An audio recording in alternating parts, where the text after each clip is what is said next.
നോക്കിയേ, നമുക്ക് 4 ക്ഷണക്കത്ത് വന്നിട്ടുണ്ട്. അമ്പോ, അത് നല്ല കാര്യല്ലേ. 4 ദിവസം കുശാലായി. അപ്പൊ ഇനി വീട്ടിൽ അടുപ്പ് പോയിക്കണ്ട. നല്ല കാര്യല്ല. കാര്യം 4 ക്ഷണക്കത്തുണ്ടെങ്കിലും 4 ഒരേ ദിവസാണ്.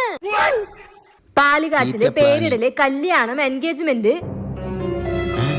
ഇതിപ്പോ ആകെ പ്രശ്നാവൂല്ലോ. ഇതിലിപ്പോ നമ്മൾക്ക് എങ്ങനെ അറിയാം ഇത് ഏത് ഫംഗ്ഷൻ അടിപൊളിയാവൂന്ന്? എൻഗേജ്മെന്റ് വിട്ട് കല്യാണത്തിന് പോയിന്ന് വിചാരിക്ക, അവിടുത്തെ ഫുഡ് കൊള്ളില്ലെങ്കിൽ വണ്ടിക്കൂലിയും ഗിഫ്റ്റിന്റെ പൈസയും വെള്ളത്തിലാവില്ലേ? പ്രശ്നം വളരെ ഗുരുതരാണ്.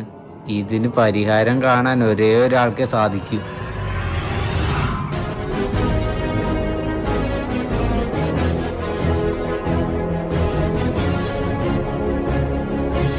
പ്ലാൻ ഞാൻ തയ്യാറാക്കിയിട്ടുണ്ട്. എല്ലാരും ശ്രദ്ധിച്ച് കേൾക്കണം. പേരിടലിന് നിധി പോവും. ശരി. എൻഗേജ്മെന്റ്